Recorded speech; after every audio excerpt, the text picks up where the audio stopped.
or die.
Hello, Canada. Hello, United States of America. Greetings to all of you here with me in Panama and all over the planet. My name is Kevin J. Johnston. This is the Kevin J. Johnston Show that runs every single Tuesday at 9 p.m.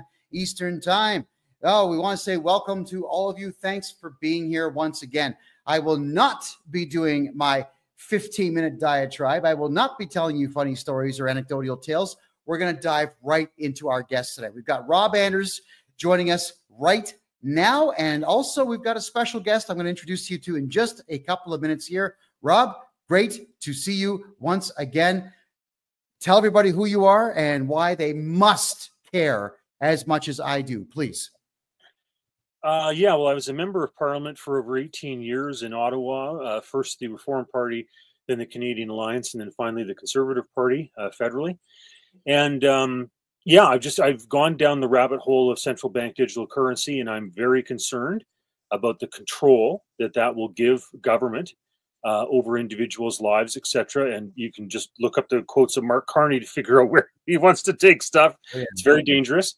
And our next guy that you're going to introduce is one of these bankers in Alberta who I think really understands.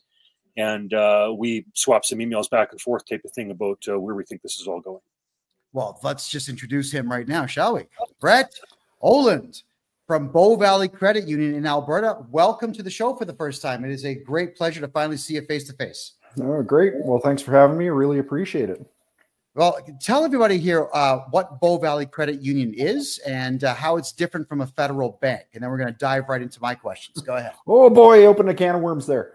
Okay, Bow Valley Credit Union based in Alberta. We've got about 600 million in assets, which is small relative to the bigger banks, especially in the U.S. We are a credit union, which means that we are membership owned, so we're not driven by shareholder demands. Specifically, you know, the BlackRocks, the Vanguards, the State Streets of the world, and specifically in Alberta, we're regulated differently. So we're regulated provincially, which our province definitely has a freedom mindset in mind than the Ottawa mindset, which regulate the bigger banks in Canada. Specifically, Bow Valley Credit Union were well known for pushing back against the COVID mandates for vaccination. We never forced anybody to take any vaccinations. We feel that that's a health decision that should be made on behalf of an individual, and it's not up to corporate organizations or governments to make that decision. Secondly, we're pretty well known for very much pushing back against Ottawa. During the Freedom Convoy, we refused to close anybody's accounts that were associated with that, which a lot of the bigger banks across Canada were forced to do that. And then thirdly, we're pretty well known for our stance on hard money, specifically gold and silver, and we're starting to tread our way into Bitcoin. So. Whoa. Okay. That's quite the mouthful. And what I find here is that Bow Valley, I lived in the province of Alberta from 2021 to 2023, and everyone knows who you are. So congratulations on that. In fact, most people say, hey, try Bow Valley if you're tired of the big sticks. So there we go.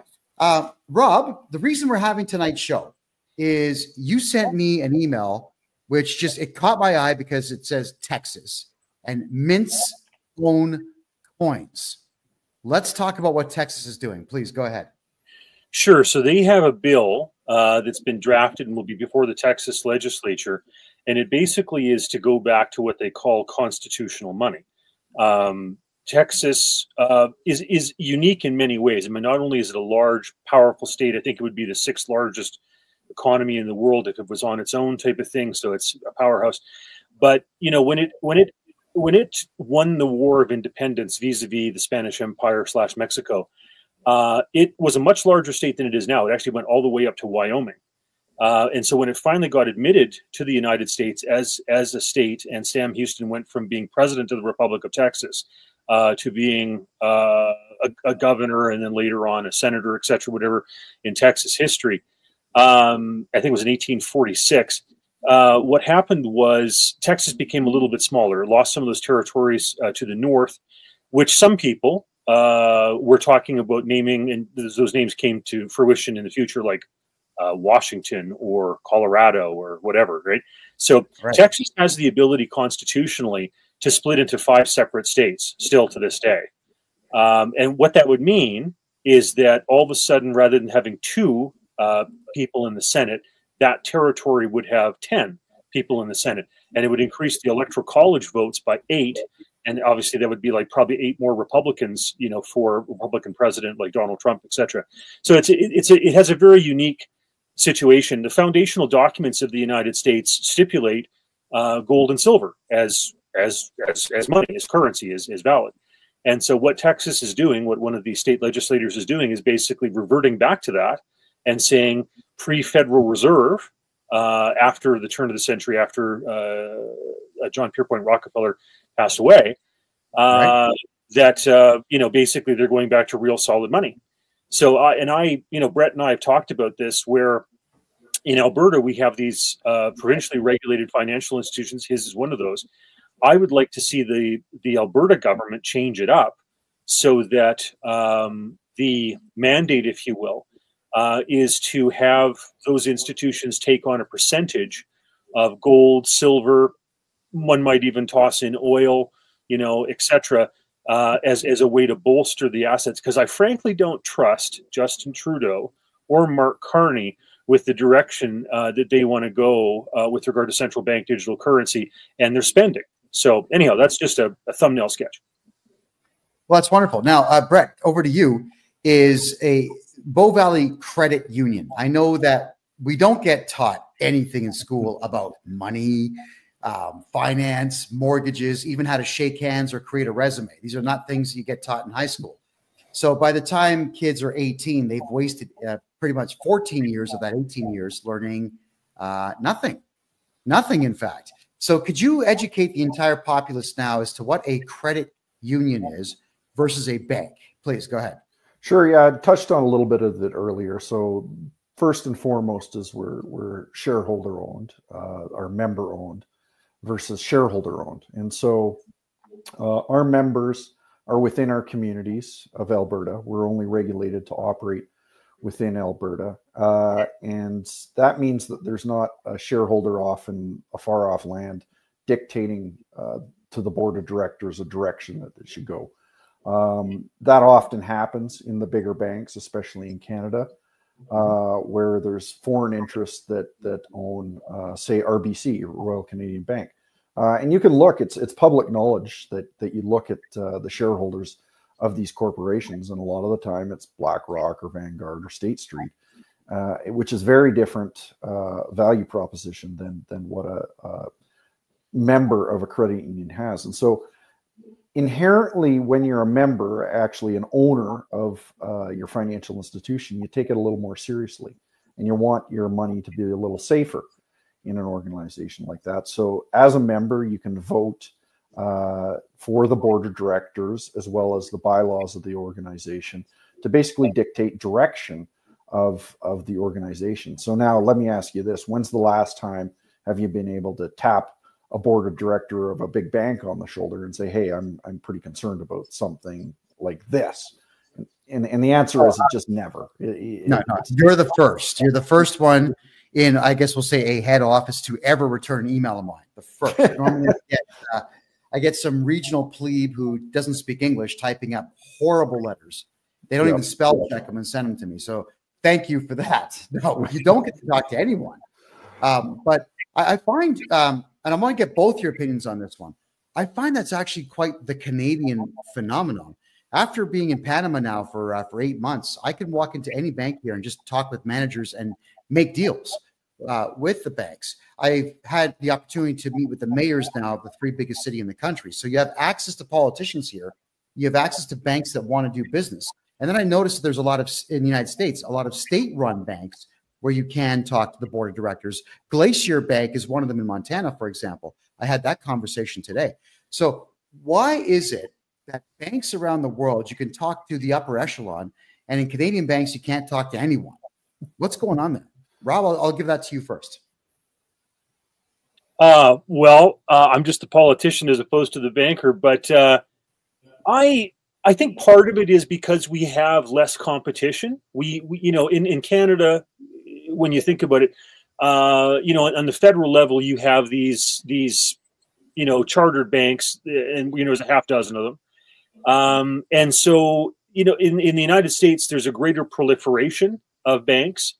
And I think that, you know, I'm a big fan of the provincially you know, regulated chartered stuff because, you know, I've had my run-ins with the CRA, as we've talked about on the show before. And, you know, and the big banks just jump and do whatever they want them to do, type of thing, regardless of whether or not there's, you know, sanctioned by a judge or whatever. So I exclusively bank with provincially regulated institutions now. I won't even touch the federal ones as best as possible.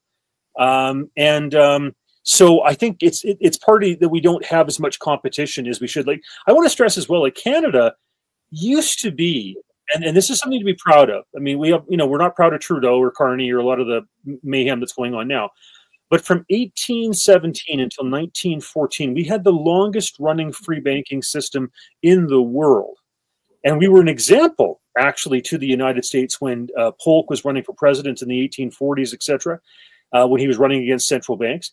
And, you know, so for that length of time, those institutions, and a lot of them were actually, because, you know, 1817 predates 1865, those were banks, a lot of them that were actually chartered by their colonies. So you think of the Bank of Nova Scotia, you think of Toronto Dominion, you think of Bank of Montreal. Okay, a lot of these were actually colonial, provincial at that time, or, you know, colonial became provincial institutions.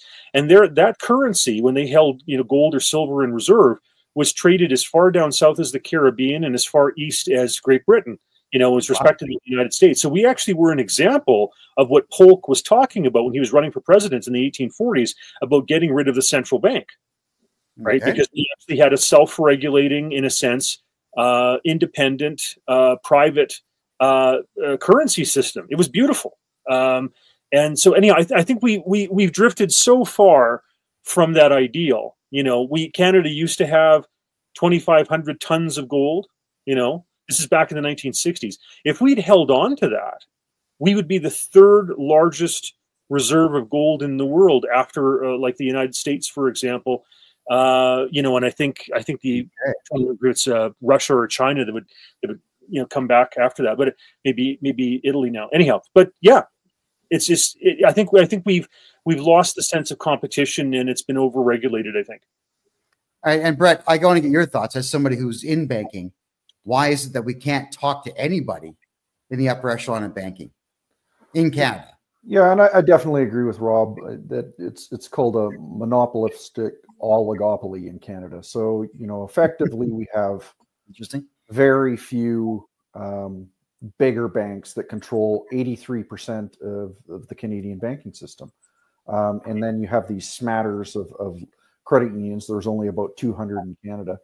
You know, compared to the United States, where they have over 6,000 banks that you can choose from. So there's definitely that piece where there's lack of options. And what's really troubling to me is in Soviet Russia, there was one central bank and there was one commercial bank. And so basically, if you got debanked by the commercial bank or the central bank, effectively you were done.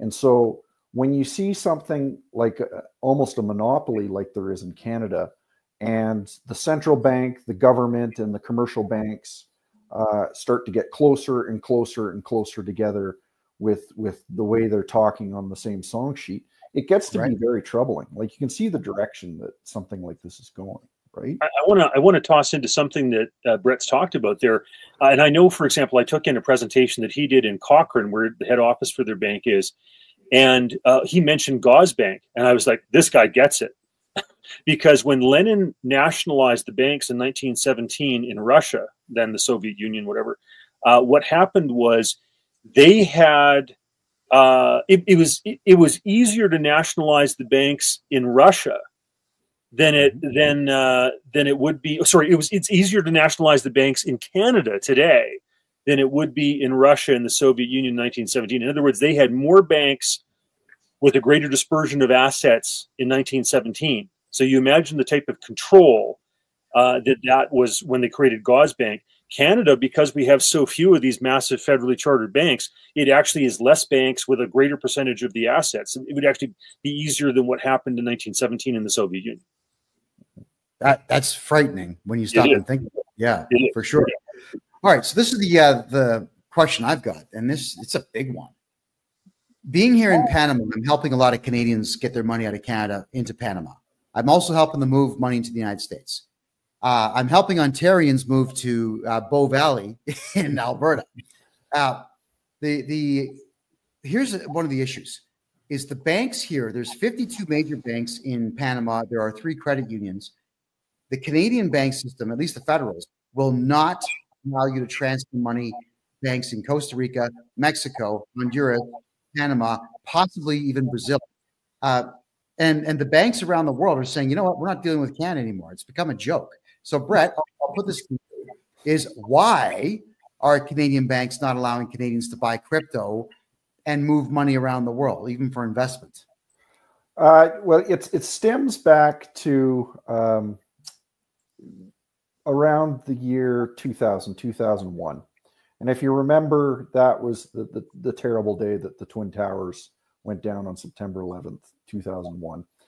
And suspiciously, very quickly after the towers went down, in Canada and around the world, they talked about a lot of these anti-terrorist mandates that, well, if we cut off the funding to these terrorists, then we'll be able to stop terrorism altogether. And it's always, you know, they put in these rules always, oh, it's for your safety and security is really where it starts. And that was sort of the impetus of what we call FinTrack in Alberta.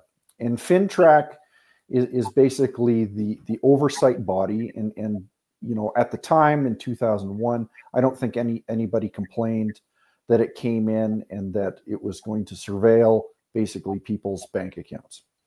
And FinTrack is a fairly benign organization, and really what it does is basically tracks people's information. So if money's coming in or out of a bank account, as a financial institution, a lot of the time we have to report on it. But often FinTrack comes up with these rules. And so if there's rules, say you own a car wash, or you deal in cryptocurrency, or you're, dealing in drugs, or whatever it is, like there's all these rules around FinTrack, and those rules just continue to expand. And so what they do is specifically blacklist a lot of countries around the world, and basically say, you know what, they're not your traditional country that does business, and so we're going to basically blacklist them, and we're not going to wire any money to them, type thing. So I'm certain that there's ways that you could find around it by finding an intermediary bank in the U.S., which I'm sure you figured out, Kevin. But Yes, they don't make it particularly easy, and that it's not a surprise that they're dealing with very cash intensive businesses. They're dealing with crypto, where you can move money without surveillance, money exchanges, all these things that they seem to be very clamped down under the rouge of basically your safety and security, because we're going to protect you from the bad guys, which of course, I think anybody on this channel would understand with their eyes wide open what the real objective is. So, well, I certainly think so. Yeah. I just like, to chime in about how, terrorism, morphed into opposing the truckers and COVID mandates and all that type of stuff. And if you're opposed to the green agenda and, 2030 and 15-minute cities and all that type of stuff, or if you just have a larger carbon footprint, or you don't agree with diversity, equity, inclusion, et cetera, like that's where that stuff's morphed into. It's very sad. Yep. And you can call anybody a terrorist now, like those truckers that went to Ottawa, you're a terrorist. So then basically it activates this next set of rules where you can basically take away all their rights and freedoms, right? So, well, which is exactly what happened, but it's also putting the fear into everybody nationwide. The trucker convoy goes out there, does the right thing, helps Canadians get their lives back, but the penalty is that A, you get trampled by horses, RCMP horses, and B, you get your bank account shut down. That terrified the average Canadian. So where people were afraid of the Canada Revenue Agency and the government before, now they are purely terrified. And I know this because I do taxes for people, and everyone's terrified. But FinTrack, maybe I'll let you guys decide who's going to answer this one first. Wow, FinTrack got involved with the crypto market. So you had companies like Coinberry, which is now BitBuy. Then you also had ShakePay, and now you've got Kevin O'Leary getting into it with WonderFi and a couple of other projects. But I used to be able to buy $50,000 worth of Bitcoin and just move it wherever I wanted. Now, if it's over $3,000 that I purchase and move, FinTrack is either contacting me through letters to my address, or they're contacting the exchange I'm buying from. So first off, why do they care about $3,000 transactions, and what can they do to enforce their will? Go ahead.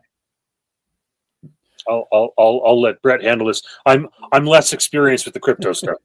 Go for it. Well, interestingly enough, when they first implemented FinTrack, it was any transaction over $10,000 is what they were concerned about.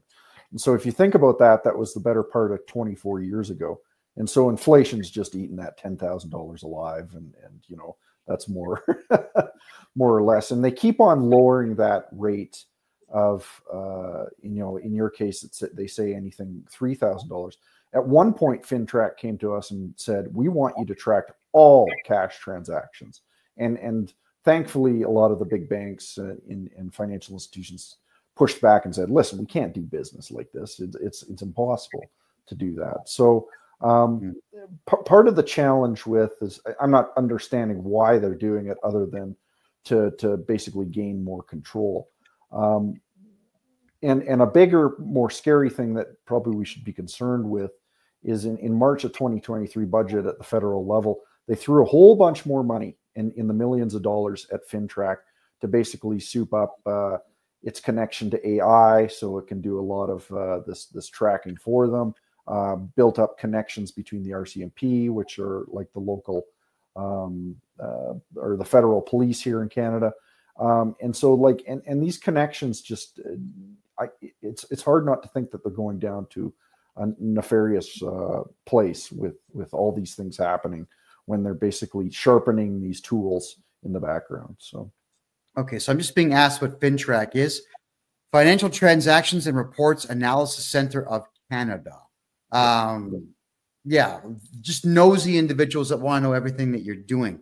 I'll just tell the two of you gentlemen what I had to experience. It was 3 years ago where someone who didn't like me called FINTRAC, but also the Alberta Securities Commission, to make the statement that I was openly selling crypto on the market without a license. Now, I had no idea there was any such thing you needed, but I'm asking the question, where would I get servers to do this from? Really? So when the Alberta Securities Commission sent me a letter, they told me what I was accused of, and they said that I had to turn over all the marketing materials I've ever used, the full names of everybody that I worked with for the corporation that they said I was representing, my full name, bank statements for everyone for 6 months, home phone numbers, the whole 9 yards. So I called my lawyer. I said, could you please just deal with this? But why would the Securities Commission and FINTRAC be sending out letters like that? Well, in my mind, they're terrified of cryptocurrency and the power of the system.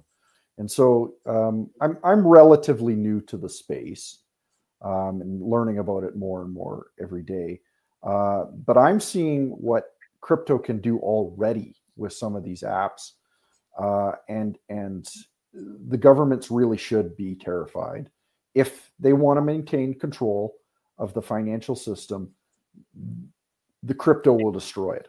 And crypto is faster, it's better, it's a better store of value, it's more private.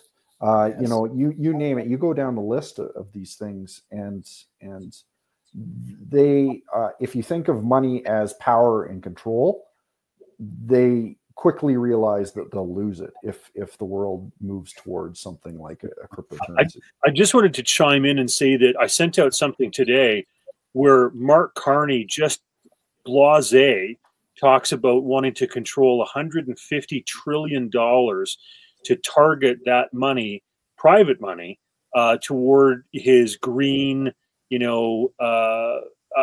Agenda 2030, et cetera, whatever stuff, right? Their green agenda.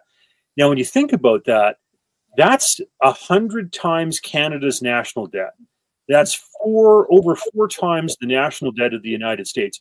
Like, what type of control freak do you have to be where you want to have taps and levers and controls and fines and penalties on 150 trillion private dollars to make sure that your agenda gets accomplished with regard to the green stuff? Like, it's all about control. It's just so nasty. Yeah. What exactly will this control get them? I mean, there's only so much money you can have and only so much you can spend. I mean, does anyone have any idea why they want this kind of control and what the plan is with it? If I may just jump in there, I think, like, Brett and I could both give you like 100 different answers to that, but the one that I think just boils it right down is look at China. Look at the digital yuan.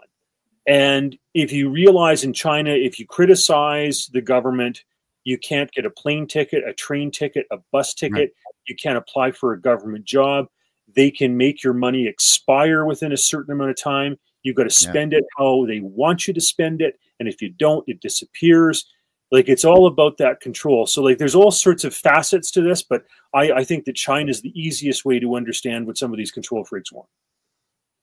Yeah, positively. And Brett, just to reflect on what you were saying about crypto, we're doing taxes, like we're doing a lot of taxes for a lot of people in Canada, some in the United States as well, buying and selling corporations. And the truth is, some of the amounts that we bring in surpass $50,000 to $100,000 per transaction.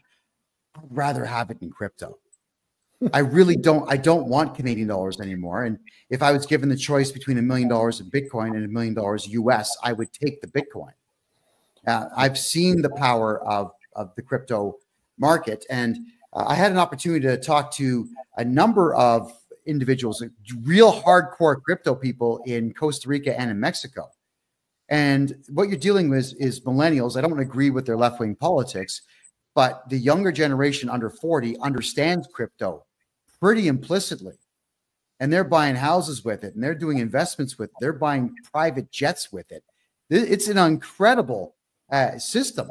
So now I guess the question would be, how would Bow Valley Credit Union or provincially chartered banks like yours get into this market and profit off of it? Well, and this fundamentally goes back about 3 years, and a lot of what we're talking about here, you know, central bank digital currencies, government control. I think a big piece that we're going to have to worry about over the next decade is inflation. And so the devaluation of specifically the Canadian dollar in our case, but I don't think anybody should be blind to the fact that with the new Trump administration coming in, a lot of what he's proposing is going to be massively inflationary. And I think you have to pay attention to what he's saying of putting tariffs on all the countries around the world. Don't move away from the US dollar.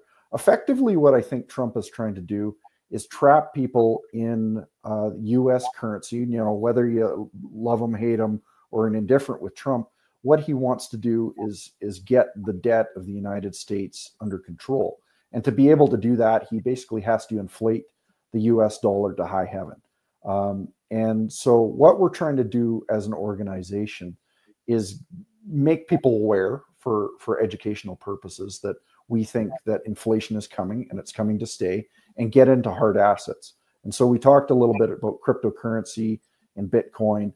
We're pretty big proponents of gold and silver that have throughout history been very good protectors of wealth, as well as other hard assets. You know, we're talking land, we're talking housing, we're talking apartment buildings. You know, anything that you can drop hurts your foot is effectively what you want to be into. And the last thing that you want to be into is like sovereign debt, like sovereign bonds.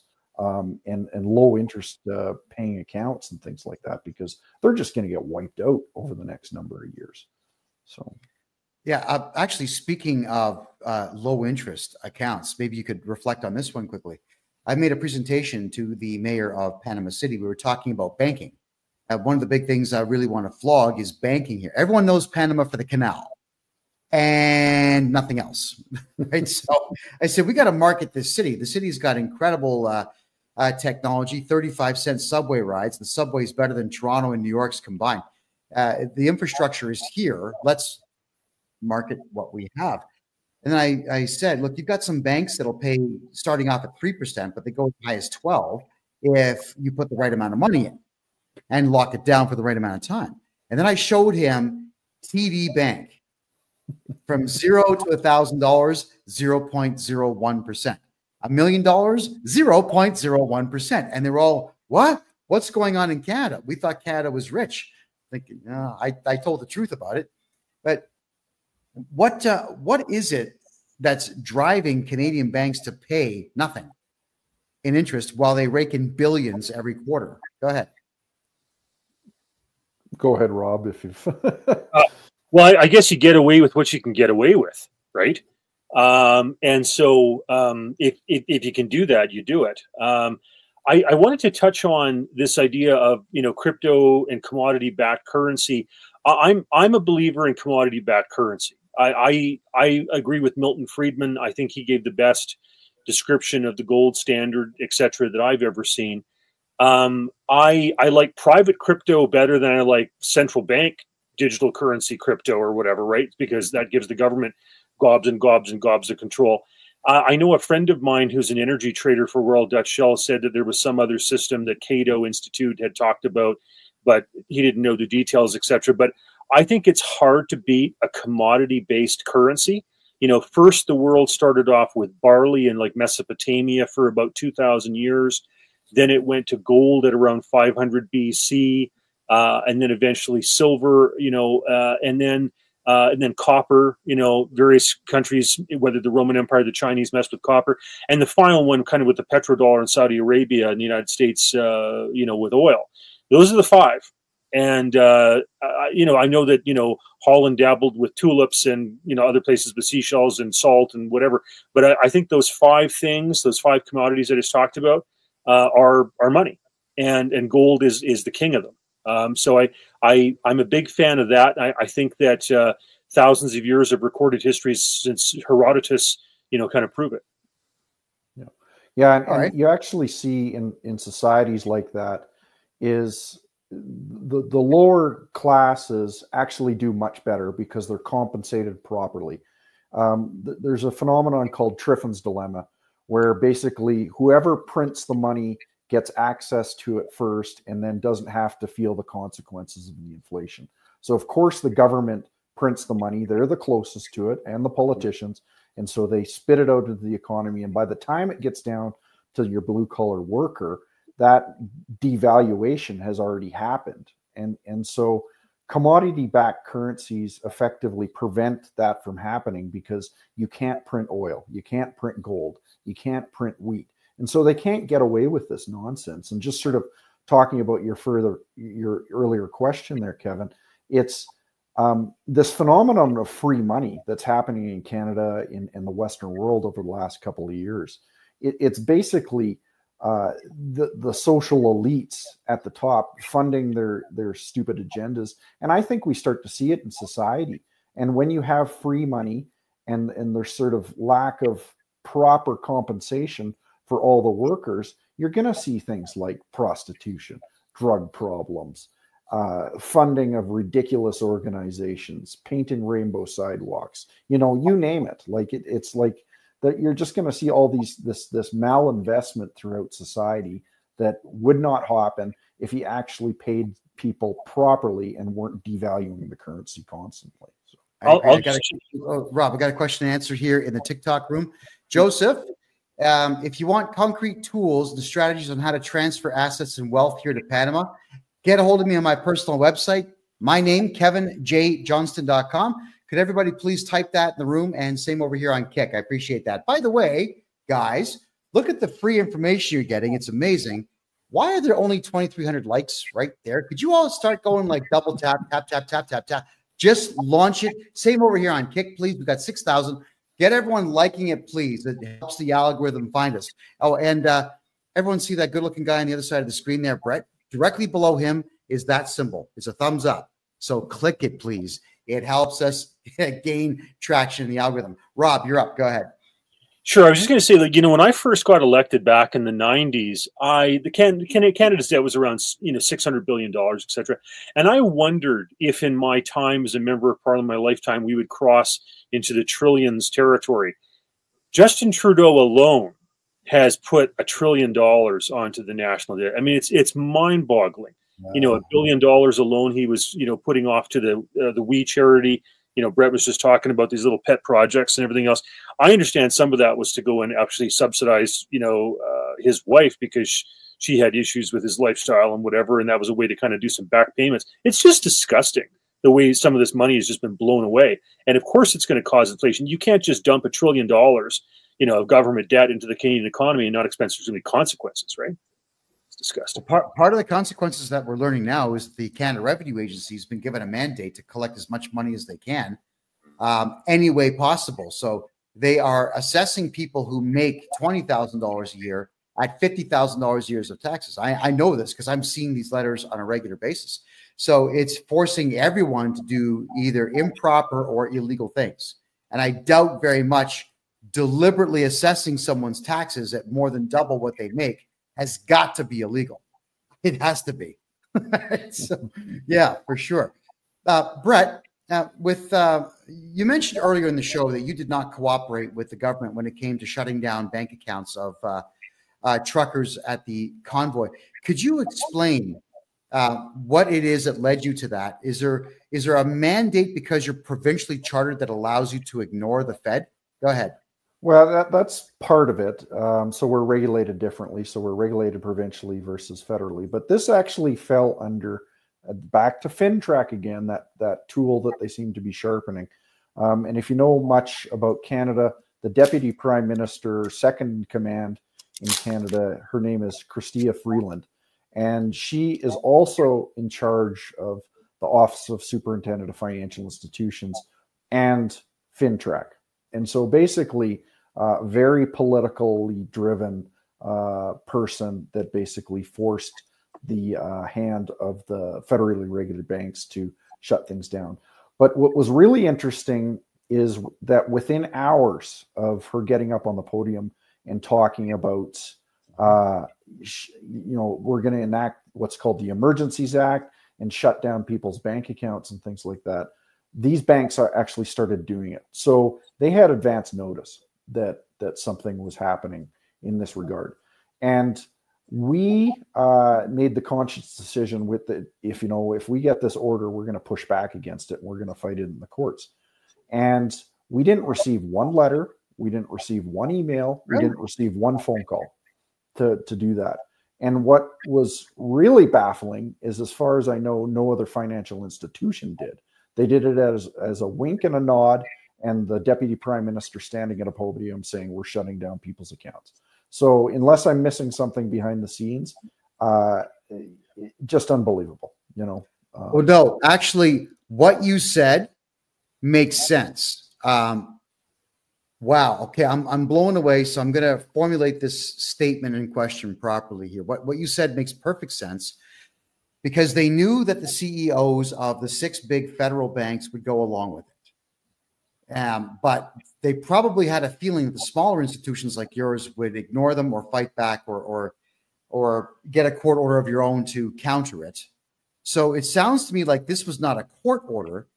It was just a phone call made in a backroom deal. Is that pretty much what it was? Well, that's what I suspect. And that's what I mean by these banks and the government and the central bank getting closer and closer together. These organizations like the central bank and the commercial bank and the government are supposed to be very distinct, separate organizations, and they're for good reason, because they don't want that malinvestment. They don't want a communist society. But the thing is, as we see those get closer and closer together, you start to see these problems like this. And it's that backroom phone call that's, just close down all these truckers' accounts, would you? And no problem. One of these things I find disturbing about this, and Brett's really touched on this, is that the more that the central banks dance the government's tune and do what they want them to do and are complicit with the agenda, whether it's central bank digital currency or whatever, the less there is the need for them, right? Like if you've got a federal government that basically dictates credit and dictates who can get what in terms of financing because of its rules, and if you generate too much carbon or you don't jump to the tune of diversity, equity, inclusion, you're not going to get credit, etc. The oil and gas sector gets shut down, whatever, like you become irrelevant, right? Because you no longer are a separate financial institution. You don't make independent decisions, and God forbid you have politicians that become the bankers, right? Because all they care about is the next election. Like you think Justin Trudeau cares about whether or not you have capacity to pay? Like it's a joke. Yep. And you start seeing things like recently in Canada, your viewers around the country or the world might not know this, but they're removing the GST on some items in Canada. So the GST is a tax that's put on products and services around Canada. And they've decided for 2 months they're going to remove the GST on some products and some services. So to me, that is picking winners and losers. And that's exactly what a communist or government does, is picks winners and losers within products and services in society. That's also frightening. And Brett, I wanted to go back because, you know this as much as anyone does, is this idea of banks cooperating with the Canadian government without court orders. The Canada Revenue Agency, for example, you actually are the one that pointed out Section 317 of the Excise Tax Act to me, which I went through, where the Canada Revenue Agency, if they're not able to get you to cooperate with them, what they'll do is they'll issue a letter, which is called a requirement to pay, to the banks. And then if the banks don't do it, all it says in the Tax Act there, Section 317, is that they'll be held liable. So the banks in Canada say, oh, well, we got a requirement to pay letter. we will give the CRA the money. So it's not that the CRA people has access to your bank account. It's the banks that actually give it over. But Brett, I had a great conversation with a gentleman that works for the CRA. I'm actually going to release the audio track soon, as soon as my lawyer says it's okay. And this guy, he was nice. He was polite. We were actually very nice to each other on the phone. But he says the following: the CRA does not sue people because we do not want to set a precedent of losing. He said, yeah, he said this. He also said that they don't file criminal charges because they can't make money on that. They don't seize properties unless it's an absolute guaranteed slam dunk win that they have case law to back them on, because it costs too much money to try to get somebody's house. Mm-hmm. So if the CRA is making statements like this, what are the banks afraid of if they just tell the CRA, no, we're not going to give people's money to you anymore? If you don't mind, I'd like to just delve into that. There are so many people who are scared of their audits and scared of, I mean, the CRA is now 59,000 employees. It's bigger than the Department of National Defense. It's bigger than Canada Post. Okay. That's ridiculous. We have 8 times the number of people working for the CRA that the United States does in the IRS per capita. We have 10 times the number of people working in the CRA that Germany does per capita. It's outrageous. And I want to tell a story about David Elderfield. He's a fellow that I know. He ran a company called Wayfair Identifiers. And back after 9/11, when the Twin Towers, Pentagon, etc., got hit, he came up with a system that could identify the contents of 95% of the sea cans, the containers that were coming in. And you take this thing, you put on the side of these things with a spectrometer. It can determine parts per trillion of whether or not there's drugs or explosives or human cargo, etc. Right now only 5% of the shipping containers get checked. Okay. Now China took an interest in this. Surprise, surprise, because they're involved with fentanyl and opium and human trafficking and all that stuff. So they pretended as though they took an interest in it. Well, within days of China making an offer, etc., all of a sudden the CRA pressured the banks, and this poor guy got shut down.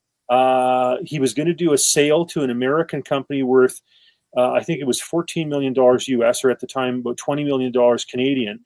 Canadian Border Services loved what he was doing. Homeland Security loved what he was doing. And this poor guy got shut down, and his system was better than ArriveCan. Okay. And now the government's talking about throwing away a huge chunk of money on ArriveCan 2.0, which is going to allow smugglers to identify people crossing the border, when they're going to be there, what vehicle they're driving, what their telephone number is so they can track it, etc. And, load a Lexus bumper, full of drugs, and then pick it up on the other side. And the government's thing was, when he did Wayfair identifiers, they said they didn't want to pick winners and losers. Well, here you've got this government, you've got people tied to the Liberal Party who were getting hundreds of times the amount of money that Wayfair identifiers was going to be allocated or whatever. And it's ridiculous. Like there's so much feather bedding and corruption, and the idea that we would allow more of this carte blanche is ridiculous. Anyhow, sorry, that's my rant. Oh, of course. So, Brett, why are the banks not just saying forget about it? Because when I read the Excise Tax Act, here's what gets really interesting about the act versus the law. Whenever I look at criminal law, for example, there's always a punishment for something that you do wrong. But in any of the tax acts, there's no punishment. It just says you'll be held liable, which means we're going to get really mad and shake our finger. And that's it, because they only have 50 lawyers for the entire country, the CRA. They're all provided through the Department of Justice. They don't sue. Is there a way that we could get the banks, financial institutions, employers to just say no to the CRA? Well, it's a really good question, and honestly, I don't have a good answer for you other than the precedent's sort of been set, and I guess it's sort of where do you draw the line too? We get demands not just from the CRA, but we also get child support demands and things like that. So right. the thing is,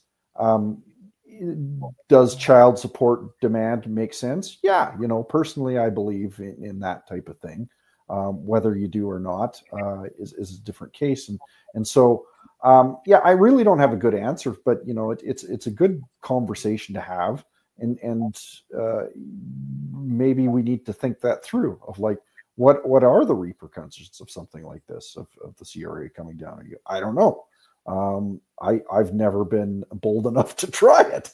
So, well, and that's a fair answer. Absolutely a fair answer.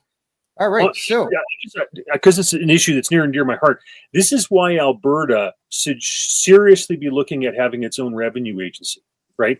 The idea that you give that much control to Trudeau and one of his ministers, they don't even listen to the ombudsman. In David Elderfield's case, the ombudsman did the highest, level of reprimand he could do to demand an apology from the CRA, and they still didn't do that.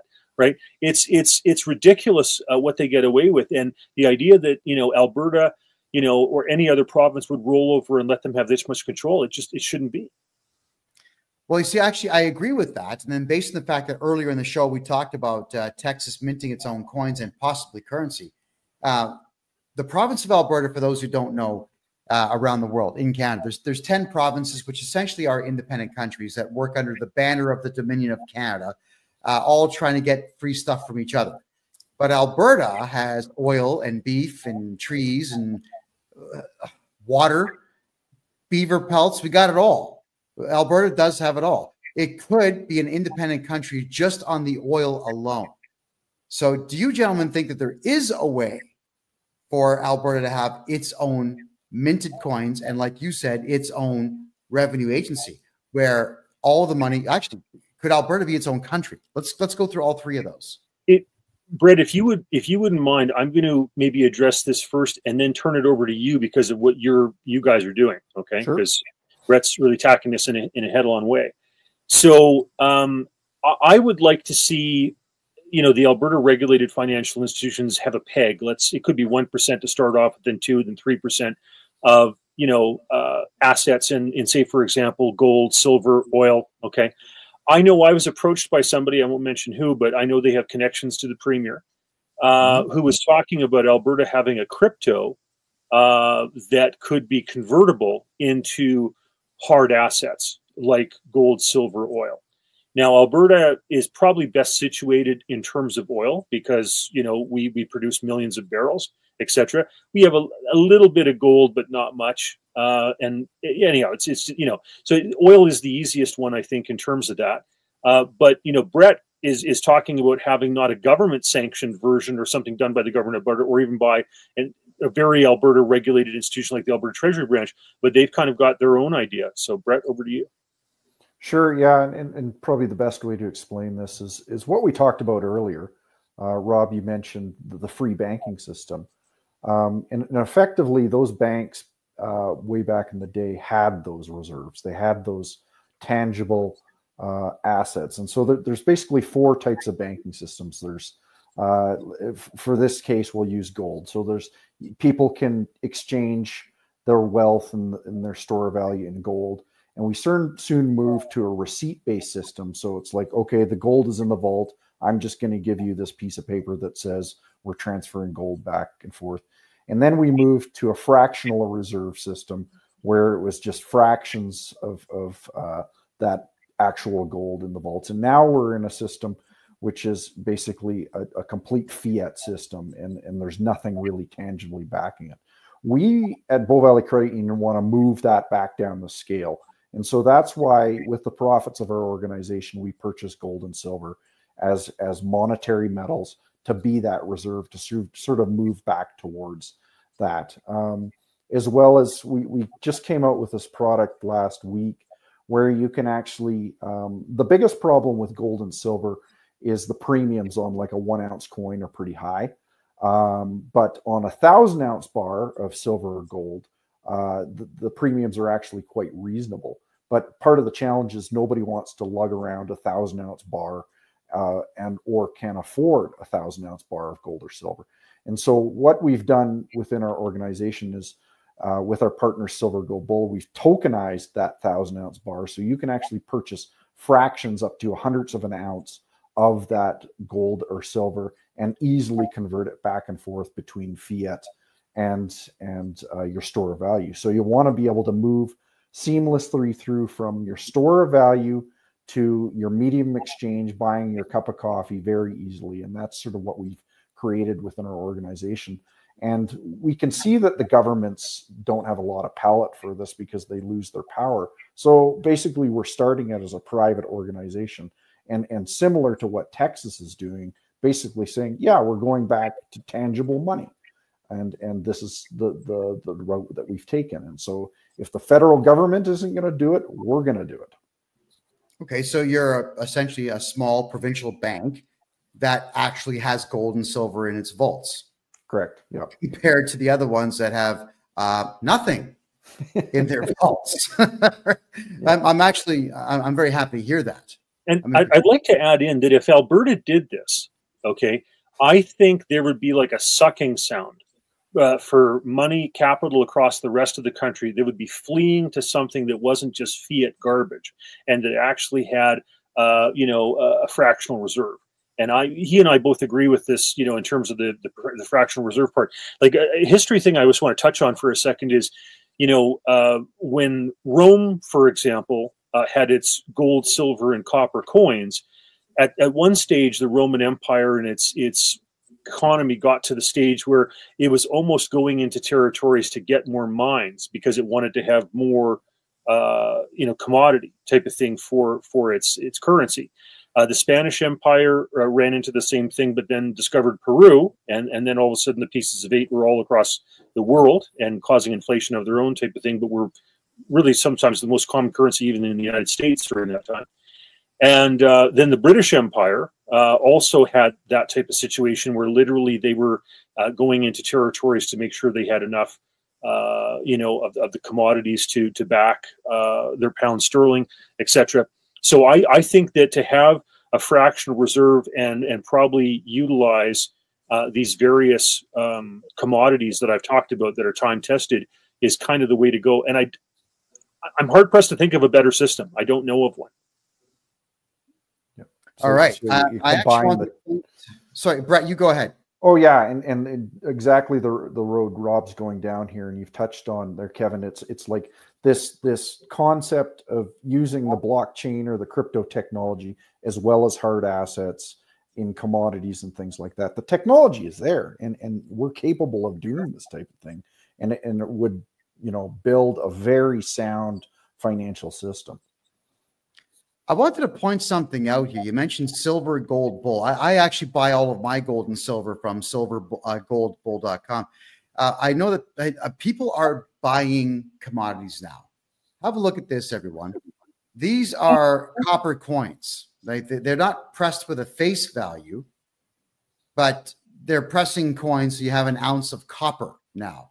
And I wanted to show you here, out of stock, out of stock, out of stock, 1 kilogram out of stock, 1 ounce copper bill out of stock, coins out of stock. People they're lapping it up. They're worried. I think that the average person in Canada is excessively worried about the Canadian dollar. I'm worried about it. Being here in Panama with the US dollar, I'm losing 30 cents on every dollar. It's really getting on my nerves, actually. So my thoughts are I'm going to have to start buying up vast amounts of gold and just pay the duties and get them shipped down here just to be able to have the same value. Anyway, I just want to point that out to everyone that the Canadians are catching on to the fact that the Canadian dollar is kind of useless. And if you look at XRP has tripled in just the last month. People are believing in other things. So, Brett, you being in banking, I'll ask you this one. The Canadian dollar, is it going to be around in 5 years? I think, especially what the Trump administration is doing, I fear for the Canadian dollar really bowing under its own weight. We continue to and Rob, you're probably better versed in this, but effectively the Canadian dollar backed by our resources of our country. Very significant oil and gas producer and exporter.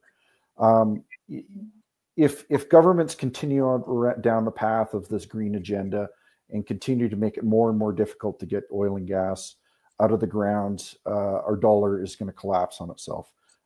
With massive amounts of tariffs, our dollar is going to start collapsing on itself. You know, we're one of the least productive G7 countries that there is. And I think we might even be the worst productive G7 country that there is. You know, people are getting poorer within this country. We're less productive. And this all leads to a decline in the currency and the devaluation of the currency. So, and part of the challenge is this compounds on itself. As we lose ground against the US dollar, a lot of the products and services that we try and import are priced in US dollars. And so inflation starts to increase. And then they print more. And then inflation increases again. And then they print more. And you get into the super cycle of where it really perpetuates itself. And it's no wonder you're seeing things like hard assets out of stock, because people recognize this.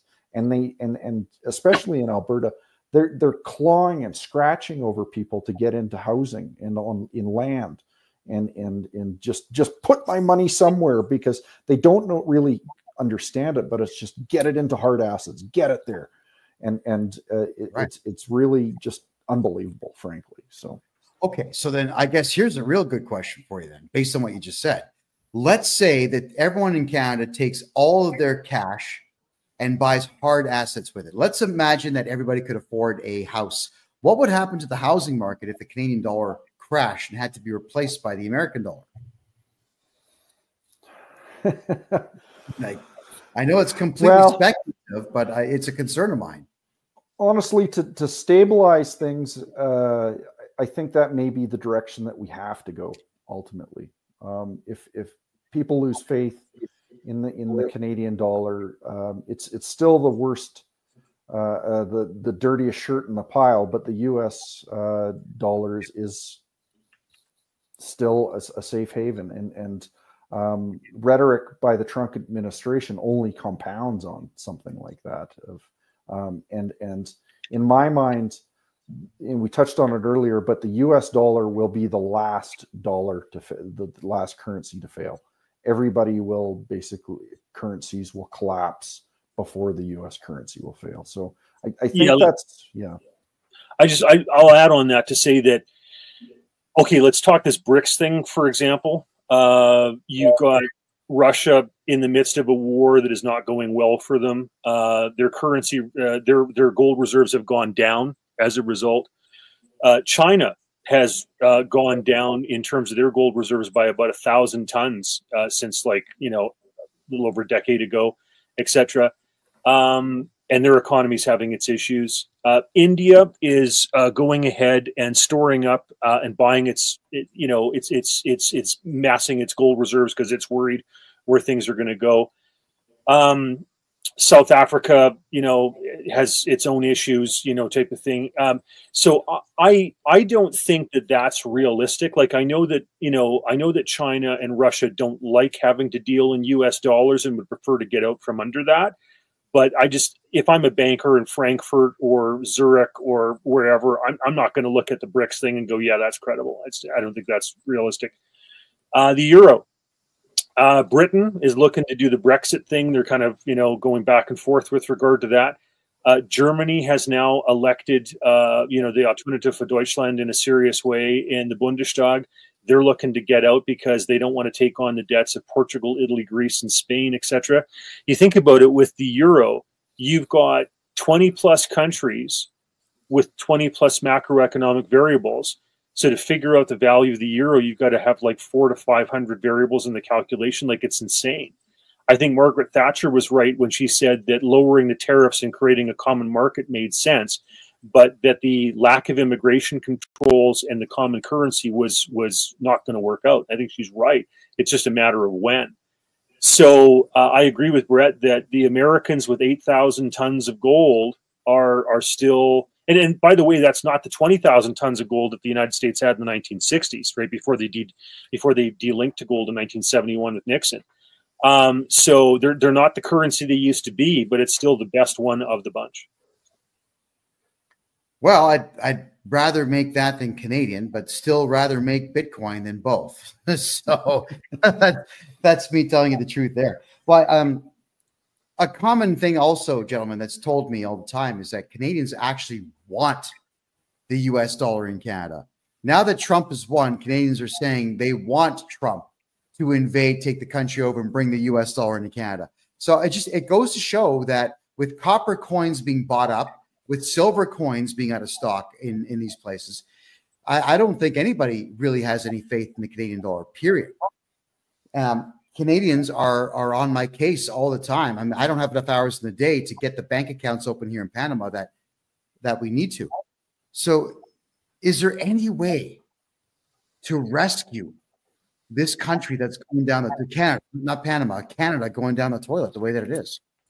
Well, I think Brett's part of the answer, which is that you've got to have banks that are willing to say, hold on a second, we don't agree with what the government of Canada is doing. We don't agree with central bank digital currency. We don't agree with the regulations that they're doing to try to kill the oil and gas industry.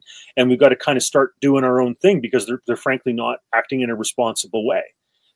So we need to have people that vote with their feet, their dollars and their checkbooks and their mortgages and credit cards, and go toward institutions that are being financially responsible, like Brett, and say, you know, we don't want to be part of this super controlling, overly regulated fiat system. We want to go back to a fractional reserve. And I have been working and sending out emails, you know, for a while now to try to encourage my fellow politicos in Alberta and across the country that I think Alberta is in the best position of any place to have our provincially regulated institutions move over to a fractional reserve system. Well, that's a mouthful. That would take quite some time to disseminate. Brett, I mean, Rob here is saying that you're part of the solution, and I think that you are, by trying to get banks to maybe hopefully follow your lead and own hard assets. Now, let's talk about commodity-based banking for a second here. Is it possible, you think, to actually have an oil-backed currency as opposed to gold based on how much oil Canada has? And would it make sense? Yeah, I think it probably is. And that would probably be the excuse of governments today is like, well, you know, our dollar is backed by the commodities. They're just in the ground, you know, which you know, easier said than done to actually get them out. So that's probably their reason why that they think that they can print to high heaven. And that's sort of why I'm more of a proponent of something like gold and silver, and you know, maybe what you do is you create a basket of commodities which it's based on, and you have a strategic petroleum reserve like the US has, and it's actually drilled in tanks, in underground caves, whatever it is. And that's, you know, why typically people have used precious metals in the past, because oil can seep back into the ground, it can evaporate, wheat goes bad, you know, and there's these traits that the precious metals have that are unique. And it's similar to something like Bitcoin as well, because the thing is, it's a limited resource. It doesn't disappear as long as you don't lose your seed phrase and things like that. Right. But there is a certain amount of protection around that. Can we get back to a more sane environment? I think money is a great place to start. I think if you fix the money, a lot of the problems that you're seeing in today, this social disorder would disappear. The wars would start to disappear. Dysfunction would start to disappear. Yeah, and just sort of one thing I wanted to say, I got to correct myself. When I was talking about being close to the money, that's the Cantillon effect, not Triffin's dilemma. Sorry about that. Yeah, gotcha. I'll have to look those terms up and do some reading. You know, so here, JP Morgan said that gold is money and nothing else. And I would say that those other precious metals like silver and copper are good proximates and backup to gold. And then after that, just because Alberta produces so much oil and because U.S. needs and has a strategic reserve, et cetera, and it's easy because, you know, we don't produce as much gold as we do oil, et cetera. It's an easy one for the Alberta government to have provincially regulated financial institutions go with. But any one of them is better than fiat garbage. Yes. Right. Oh, sure. Absolutely. Now, here's a question just based on commodities. I mean, gold and silver backed currencies, for example. This is a very interesting point that was brought to my attention yesterday, and I don't have an answer. Sri Lanka is a hotbed for every precious stone imaginable. Regular diamonds, yellow diamonds, gold, sapphires, rubies, emeralds, everything. And you can pick them up like this and put them in a bag and buy them for a couple $1,000s. Now, why would that country not be utilizing gems as their commodity? Why would Canada not use oil? Why would, I guess, United Kingdom use, what do they have? Nothing. So, come on, go ahead, Rob. Well, precious gems are precious, right? Of course. But the problem is, let's say you take a guy like me, okay? How am I supposed to be able to ascertain the value of one diamond versus another? I'm just not that much of a connoisseur of diamonds or emeralds or rubies or what have you, right? The great thing about gold and silver is that when it's stamped and it says that it's 99% pure or whatever, as long as it's not China or somebody putting out some fake ingots or something like that, you hopefully know what you're getting. That's I think the difficulty with precious stones is that and as well there's industrial uses for silver and even for very fine gold in terms of electronics and various things. I guess there is for diamonds when it comes to like drill bits and stuff like that, but those probably aren't the ones that they're going to want to use as a currency, right? They probably want the more refined stones, the ones with less inclusions in them and stuff. Whereas the industrial diamonds that are used for drill bits are much rougher and not as pretty. So that's my answer to that. But Brett may have some other wisdom to offer here. Yeah, sure. And you really go back to the definition of money, whether it's fungible, whether that means whether you can just trade it, whether it's durable, whether it's, can stand up to a little bit of wear and tear, where it's portable, you can move it around, recognizable, which exactly what Rob's talking about there. I can't recognize one diamond from another, and as well as the stability. And, you take a look at that stability as a key trait of money. And I think it's safe to say that any fiat currency in the world today does not have that stability. And I think people recognize that. So something that Brett just said, like, I can't tell the difference between a diamond and a cubic zirconia. I mean, I'm sure there.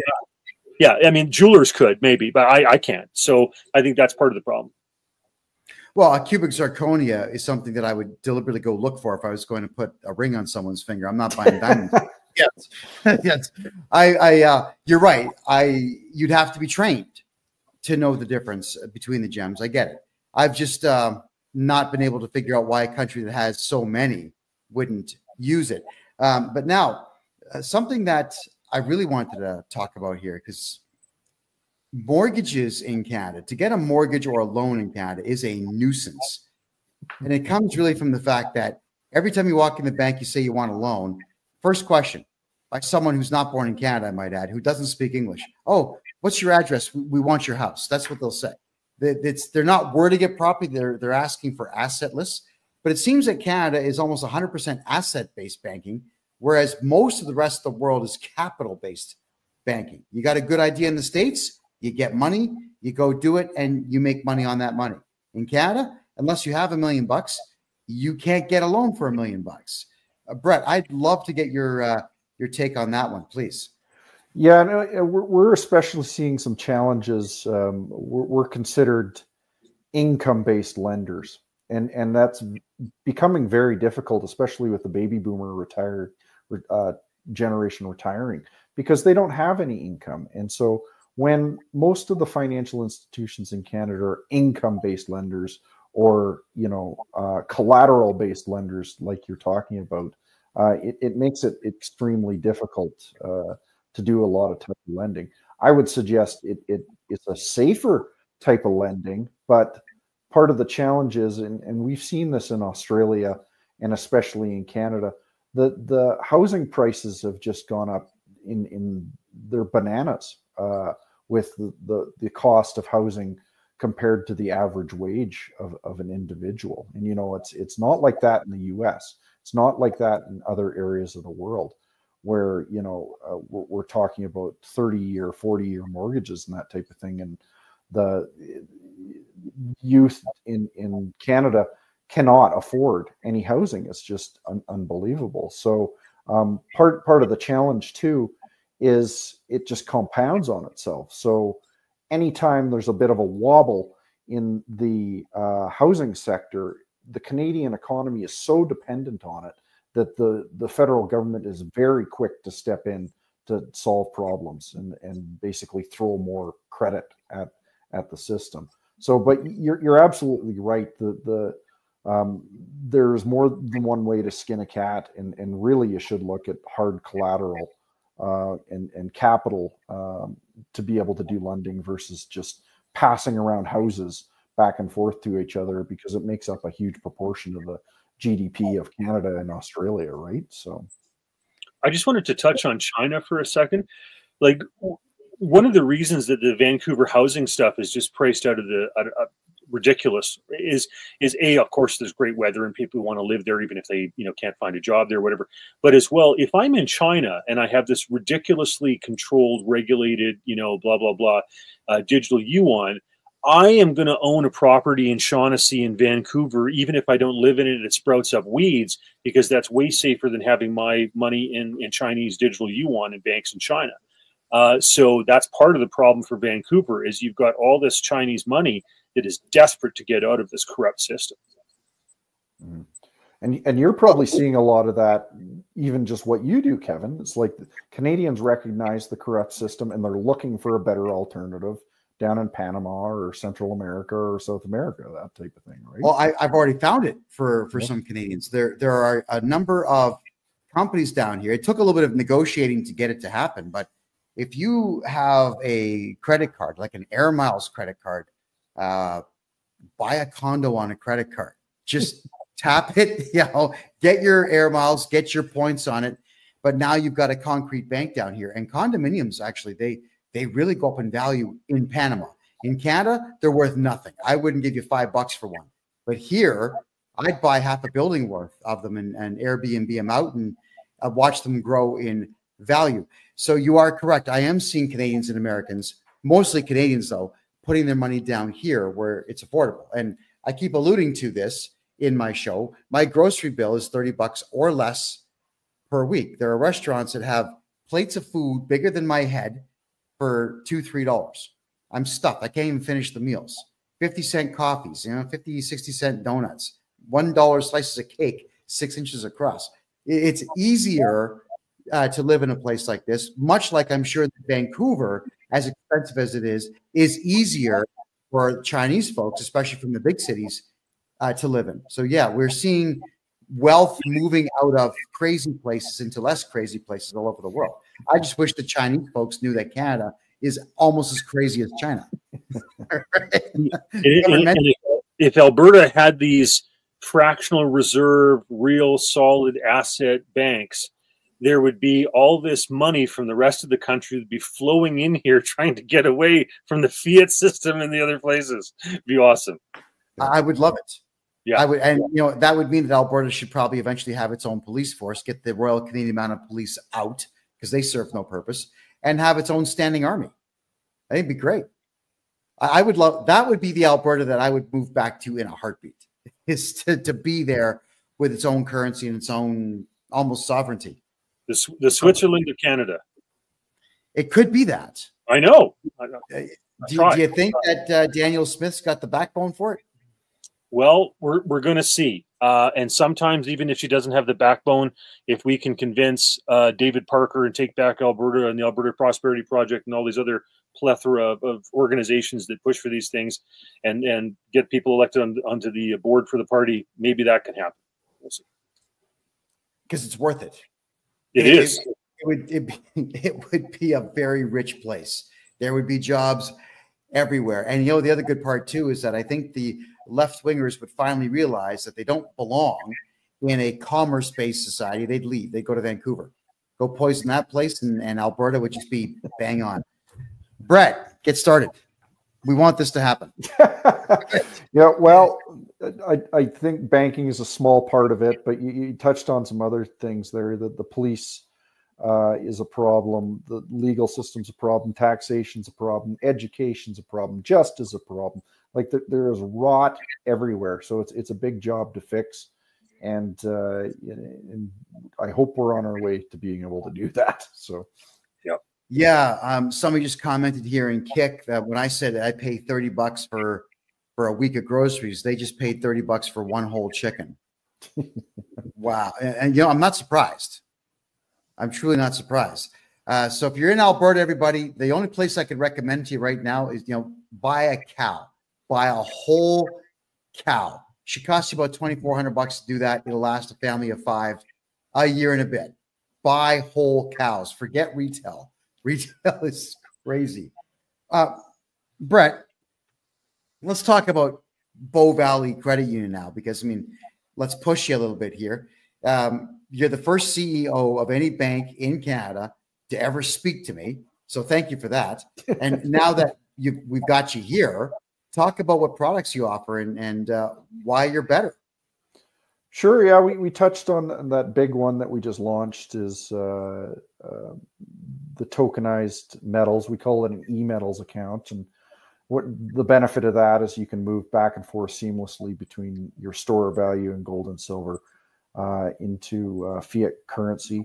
We're big proponents of Bitcoin, although we don't have a lot of products and services around that. We see the value proposition there. As far as I know, we're the only financial institution that will lend against gold and silver. So we consider it hard assets. And that might even answer a bit of your question from earlier, Kevin, it's that truly is that capital-based, commodity-based lending, when you can lend against your gold and silver. Our board of directors is aligned with our thinking, which is really important. Very freedom-minded and liberty-minded, entrepreneurial spirit. It helps a lot that we have an organization that's backed up with a staff and the board that are aligned in their thinking, and that there's problems in this world, and we're just trying to do our little part to help solve those problems for people. There's limitations on what we can do. You can't really ask us to break the law. We won't do that for you. But the thing is, it's a whole lot better than a lot of what you'd get at another financial institution out there. You can actually get somebody on the phone, which is pretty unique, instead of talking with somebody in Bangladesh. You're talking to somebody in Alberta. All our staff are Albertans. They have a vested Albertan mindset, and we've tried to do things a lot differently from other credit unions, and especially the big banks in Canada. So, and you've got internet banking at your institution there. Yeah, we're a full service financial institution, so pretty much everything that a bigger bank can do, we can do as well. So the simple stuff: email money transfers, Visa, debit cards, all the above. Yeah. Huh, okay. And an app where you can take a photograph of checks and deposit them. Yep. We have that. We have a lot of people that are still. We're big proponents of cash. We like people using cash. I think cash is going to continue to be very important. And so we are pretty adamant that we want cash services to be used as well, which, a lot of financial institutions seem to be moving away from it. And a lot of businesses too seem to be moving away from cash, which I think is pretty dangerous. So I think it's ridiculous to do so. Absolutely. Now we got a great question here in the TikTok room. This is from Ian Brown. He's asking, will you loan against Bitcoin or other crypto? We're not there quite yet. It's the loan to value would have to be pretty low just because Bitcoin is pretty volatile. But we need a couple of things in place before we can be able to do that. We need to be able to house your Bitcoin with a custodian. So that way, if you can see the math behind that. If you have your Bitcoin and our fiat cash and disappear, that's a problem. So we almost need to have your Bitcoin with a custodian. That can be a big challenge for a lot of Bitcoiners. They want their keys, their coins in their possession. But we are looking at that and trying to go that direction. It might be a bit of an uphill battle with the regulators, but yeah, that's something that we are interested in. Is there also, I'll follow up with my own question on this because I've actually been pestering a lot of mortgage brokers on this. Can we get loans to buy Bitcoin and sit on the Bitcoin, pay the minimal amounts in cash when the Bitcoin climbs, cash it in and pay off your loan and have the extra Bitcoin over top of it? Is there a way that a bank could actually lend people to buy crypto? Yeah, and it's called margining. You see it in the stock market all the time, and you just have to be prepared. And effectively, that's what we're doing with gold and silver in their loans too, where you're margining it, and basically you use it to buy more precious metals. But leverage cuts both ways. I think it's important for people to know that if it is volatile like Bitcoin and goes down quickly, you might lose your Bitcoin. So, yeah. Okay, that's a fair statement as well. But you're saying it is possible to get a loan and buy crypto with it? Well, not through us yet, but and keep in mind, I'm a pretty firm mindset. I'm more in the Bitcoin maxi camp. That all other coins are shit, with the exception of Bitcoin. So. I get it. I see where Ethereum has its uses with the millennial generation. They absolutely love to spend that back and forth, mostly on digital stuff. You ever notice how many 40-year-old virgins there are out there buying video game skins? Yeah, stupid stuff with Ethereum, but it flows a lot. Yep. With the Russians making the announcement that they're considering XRP as a national currency, I guess would drive that up. But I do believe in Bitcoin. And that would be the first coin of choice that I would want ever if someone were to give me the choice of coins to have. So I agree with you on that. Bitcoin's the oldest. I think it's the least corruptible. And I think in 5 years, it's going to be worth $500,000 per coin. That's my personal thought on Bitcoin. If you have a different opinion, let's hear it. Again, yeah, not financial advice, but I expect within 3 years, Bitcoin to hit 225,000 US, just based on some patterns that have happened in the past. So that's a pretty good risk return. Yet again, this is not investment advice, but yeah, it's got incredible potential. And just regarding XRP, it's got a really, really interesting use case around a medium exchange that I think has the SWIFT payment system and a lot of the banks very concerned with, because a lot of the banks' margin, especially in the US, is made on foreign exchange. And with something like XRP, that basically disappears, right? So I think XRP's popularity is increasing just because the number of transactions per second it can do on the worldwide networks. That's my explanation that was given to me on it. It was something like 44,000 per second, as opposed to Bitcoin, which was considerably less. Yeah. But again, I don't know if that's true or not. Yeah, I'm not sure on the specific statistics, but the medium of exchange use case is very interesting. I'm not so sure about the store of value case for XRP. Basically, what they've used is a cryptocurrency coin to fund the development of a payment rail system, is effectively what they do. So what's the value of that payment rail system? Right now, it's looking like it's worth about, say, 200 billion Canadian, which might be in the ballpark, but expecting XRP to go to 5,000, and that would imply that the XRP Ripple network would have an intrinsic value of 500 trillion. I think that's a little far-fetched. News to me about the Russians maybe using it as a store of value seems strange to me. The better use case for the Russians, I think, would be for a medium exchange, but that's just from what I understand. So, all right, perfect. And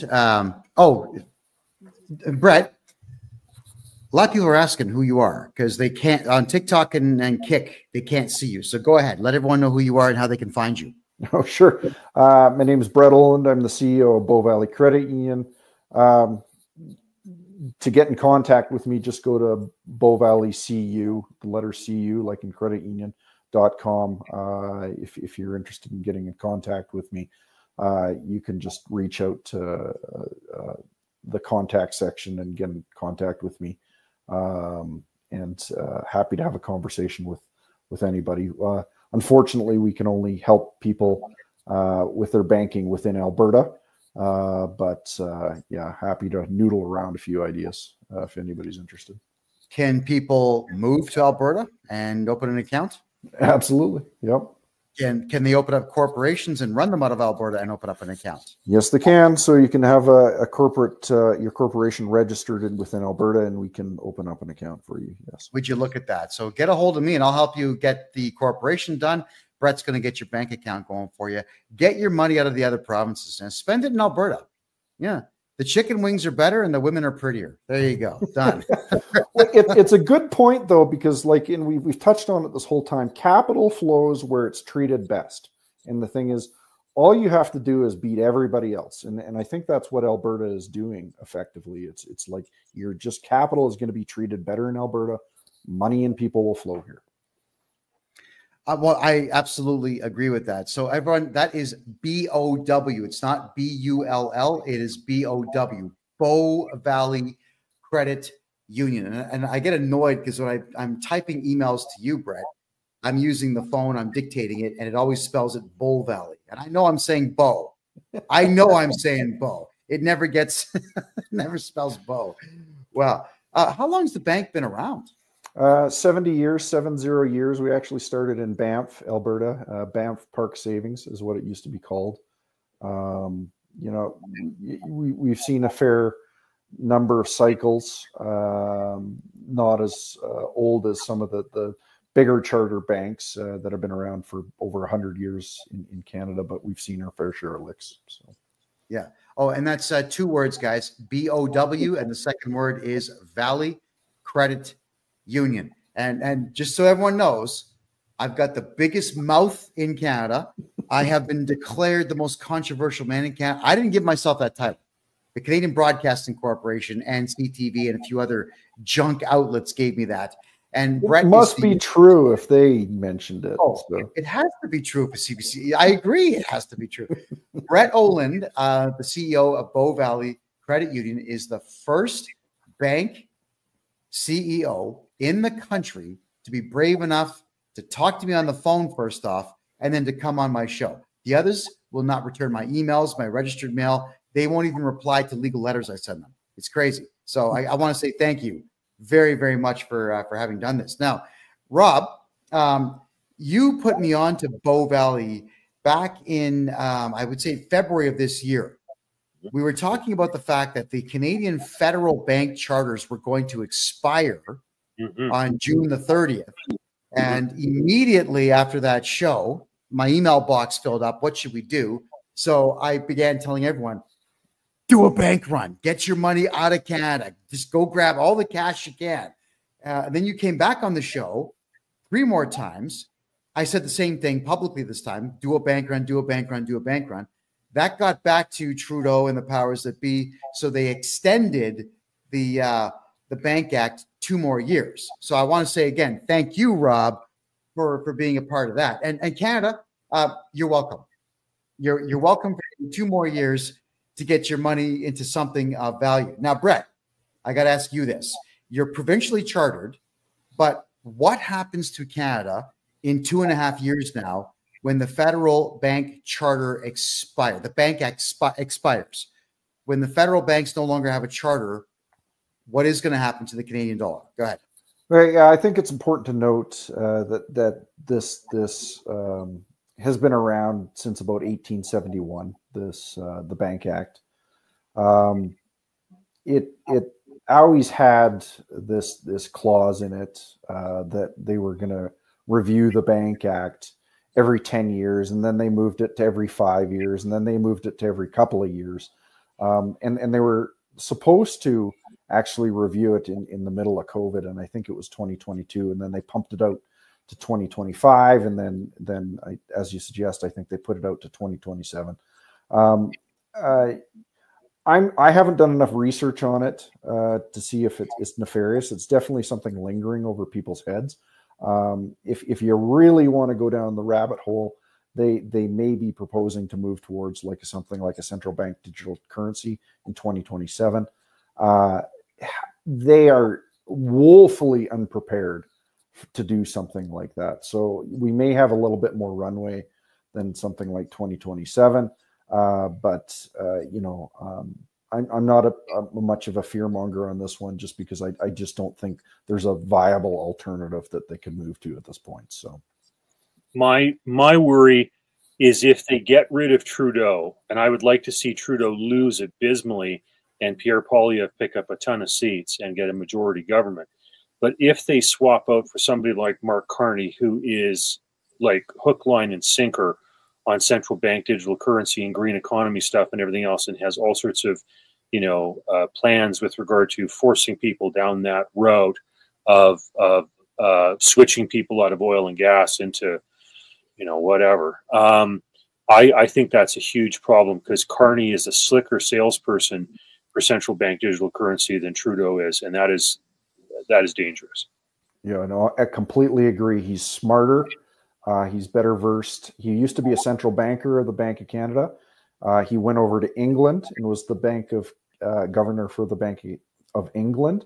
And if that doesn't scare you, nothing else would. There's constant ties back to the monarchy, and the saying goes, all roads lead back to London. A lot of the problems we see in the world today are based out of that little island, and don't let them fool you. There's a lot of trouble that England can cause, and you see it today, and they're the ones that are pushing Russia into World War III. They're the ones sending missiles over to Ukraine. They're the ones saying, oh yeah, we need to liberate the Ukrainian army. And these things are not good, and I thank goodness that there's people behind the scenes, that it seems at the Department of Defense in the U.S. that have some sane minds and are not letting this thing escalate. So, yeah, and I'm just thinking, with Britain's proximity to Russia, why provoke? Yeah, it's just a tank drive away for the Russians. My guess is not my work, but someone called Alex Craner's work. Suspicion is that the UK banking system is about to collapse. The sovereign debt is they're effectively bankrupt, and so, as they've done in a few other times in the past, mainly World War I and World War II, when the country goes bankrupt, they take you to war. And I think we're seeing that again, where effectively Europe is bankrupt, specifically the UK, and they've run out of options, so they want to force a war on people. That's my opinion. But I want to point out, in Canada's case, like I said, we had the beautiful free banking system operate in this country from 1817 until 1914. It's not a coincidence that ended at the beginning of the First World War. And it's not a coincidence that they brought in the Federal Reserve in the United States after Pierpont Morgan passed away, and with the introduction, or whatever, of the First World War. So wars they create terrible banking scenarios, right? They debase currency, they cause inflation, all that type of stuff, right? So because of the First World War, we lost the most beautiful free banking system the world had ever seen. That's an absolute shame and a crime. And I am concerned. If you're telling me the United Kingdom is broken, this is the only way out for them is to cause trouble and a war. Uh-oh, look out. Now, here's hoping that Uncle Trump is going to stop that nonsense. But he's only one man. So we can't put all of our faith in just one guy. Now, I just, Rob, this is for you. Speculation on after the election next year. Should Poilievre win a majority government, will there actually be an improvement in the economy, or can we just expect more of the same? Well, there's no doubt that he's going to be better than Justin Trudeau. Like, it's hard to be worse than Justin Trudeau, right? Mark Carney might be worse than Justin Trudeau because he's just as much of a globalist with a nefarious kind of green agenda and smarter at selling it, right? So, but I have no doubt that, you know, Pierre is going to want to cut taxes. I have no doubt that he's going to want to, put limits on the growth of government, etc., which is all stuff that needs to be done to try to get our debt situation under control. So I have no doubt he's going to be better. I mean, is he going to be, as strident as maybe some of us would like? You know, it's like when Harper came in. You know, a lot of us were Hoperites, hoping that he was really going to tackle this stuff, and yet the bureaucracy grew, and we didn't get, you know, a defunding of the CBC or various things that many of us were hoping for.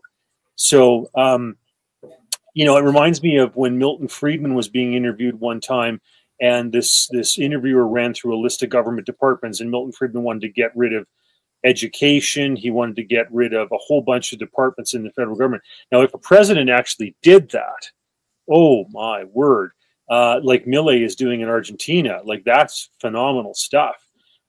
Is Pierre going to go as far as Milei in Argentina, or what some of us anticipate Trump's going to do? I don't know. Time will tell. Yeah. Okay. So, Brett, now more of a fun question for the audience at home. For yourself as the CEO of Bow Valley Credit Union, which is a bank, what advice do you give to anybody in Canada who wants to get a mortgage or a loan? What should they do? How do you prep for a meeting with banks? Go ahead.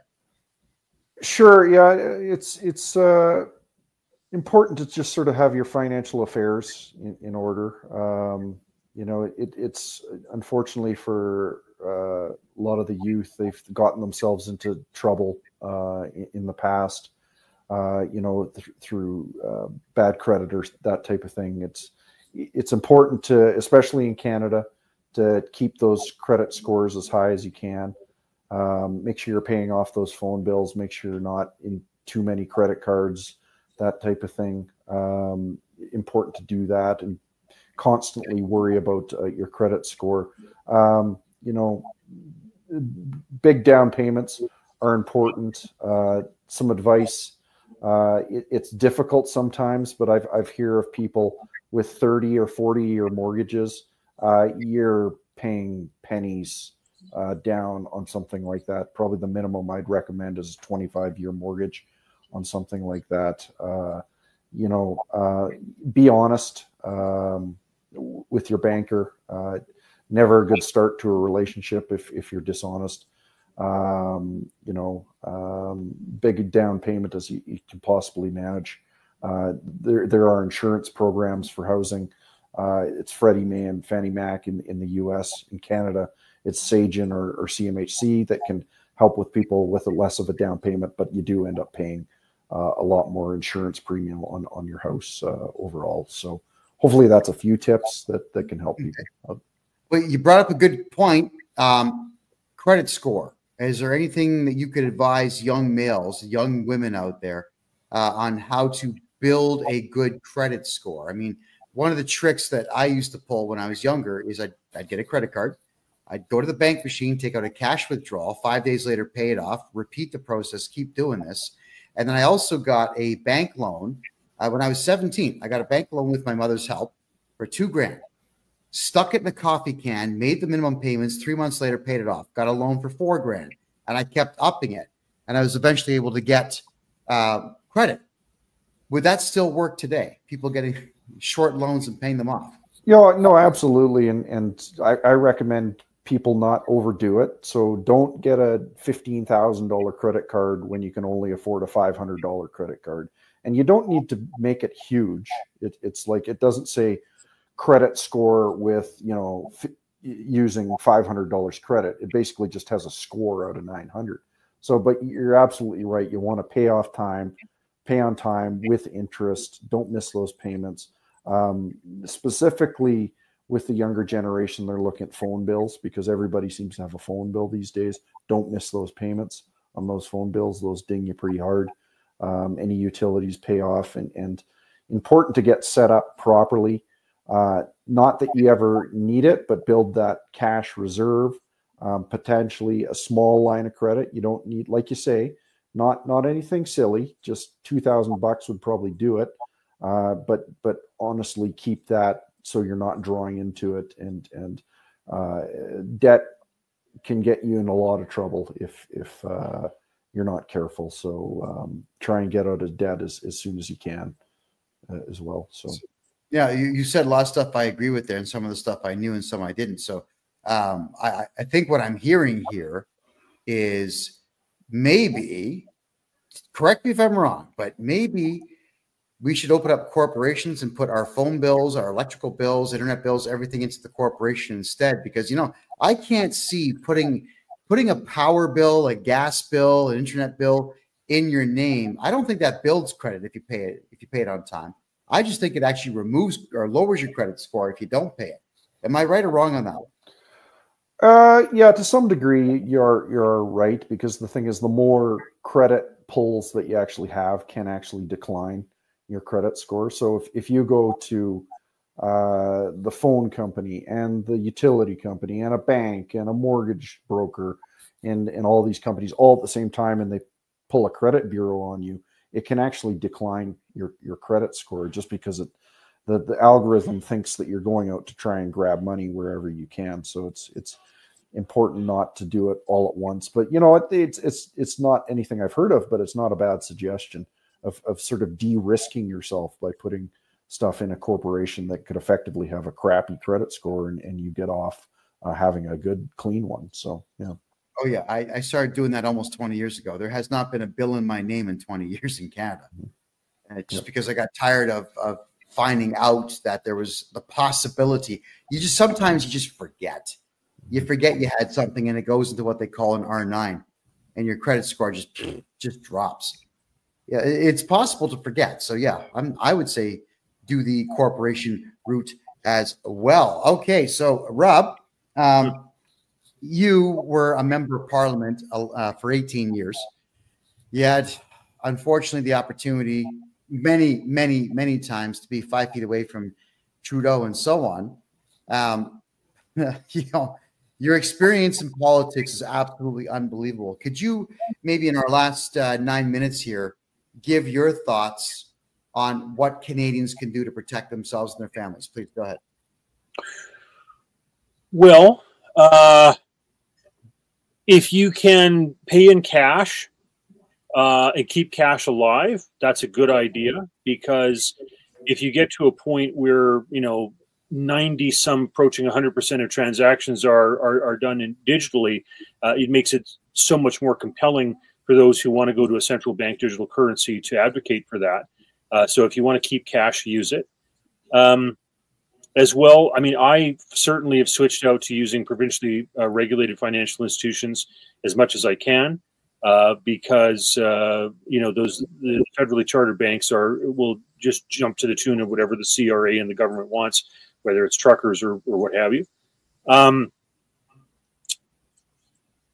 I think all the stuff that Brett was talking about your debt scenario, you know, is good advice, and I think that people have to worry about where interest rates are going to go. I expect what's going to happen is you're going to have a yo-yo effect on interest rates, where the government wants to appear that it's doing something with regard to inflation, so they'll hike rates, and then because they can't afford to pay their own rates with regard to their own debt, they will take it back down, especially when they see it's killing the economy or causing unemployment, et cetera. So we're seeing a bit of that right now, where they hiked up rates and they're bringing them back down aggressively because they realize it's going to have a strangling effect on the economy and on their own borrowing. So I think because of Trudeau putting $1 trillion into the national debt, there's no way you're not going to have inflation and the government periodically spiking rates. So that's going to be tough on borrowers. So there's a number of things like that. And of course, I can't stress enough what Brett's trying to do, which is to go back to a fractional reserve and to advocate that banks do the responsible thing, even if the government wants to do the irresponsible thing and carny with a central bank digital currency. I think we need to move back to a fractional reserve. In Alberta's case, I've advocated this where, at first you can make it 1% and then you take it to 2 and you take it to 3, make it easy for people to meet the hurdles, but to go back with having something that backs up currency as opposed to the fiat we have now, it's a mistake. Canada had a great system going and we've abandoned it. It's a shame, but I do appreciate you coming out here and telling us all of that. And Rob, we are always going to have solutions here. Rob, how do people find you online if they have any questions for you? I'm on Facebook. I'm the guy in the silver billy Stetson cowboy hat. robforblue@gmail.com is my most used email address type of thing. Perfect. Rob, wonderful to see you again. Thank you so much for being here. And hey, Canada, you're welcome to Rob for extending with me that Bank Act for 2 more years. Great to see you. And I hope we'll talk to you in a couple of weeks. Sounds good. All right. Thanks, Rob. Take care. Okay, Brett, got me here for the last couple of minutes. Again, I am thrilled beyond reproach to have you here. You're the CEO of Bow Valley Credit Union. You've answered a lot of great questions tonight for people. So please flog yourself. People should be banking with you. You are someone who decided to come on this show, and I represent what we'll say the common man and what the common man expects out of their government, which I think is too much because the government's not prepared to do anything. I just want to say thank you for coming out here, being brave enough to talk to the common man through this show. So please tell everybody how they can reach you and how they can make money with you. Go. Just plug it. Sure. Yeah. It's a lot simpler if you are an Alberta resident and you can just go to our website, bowvalleycu.com and nose around a little bit and see what we're up to. I think people are going to be really interested in this eMetals account where you can basically keep your store of value within gold and silver, but easily transact into fiat currency back and forth or borrowing against your gold and silver. You can get a hold of me through that website.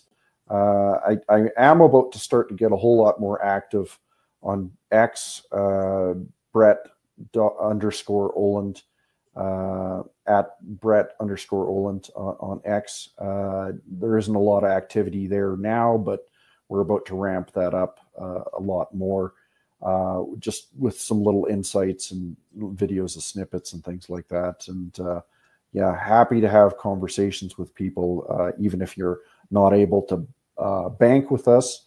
Maybe you've got some concerns about what to do financially, and we can help maybe navigate you in the right direction, or thinking about a few things that maybe you want to think about. So. Yeah. And again, everyone, if you open up a corporation in Alberta and you run it out of Alberta, you can have a corporate bank account with Brett Oland and Bow Valley Credit Union. I'm sorry, I'm from Mississauga in Credit Valley. I get those words mixed up sometimes. Wow. God, I have had such a great time tonight. Brett, thank you for answering all my emails. Thank you for talking to me on the phone. Thank you for passing off all the banking information privately in our conversations. And thank you for being here tonight. Greatly appreciate it. Yeah, no, absolutely. And this type of thing is really important. So thank you for hosting, and let's hope we can build a better world sort of a little bit at a time. So you and I are on the right track with that. And we'll do this again soon, I'm sure. All right. Thanks very much. Thanks, Brett. Have a great night. Take care. Bye. What an incredible pair of guests we had tonight. I mean, this is something I've wanted to do for quite some time.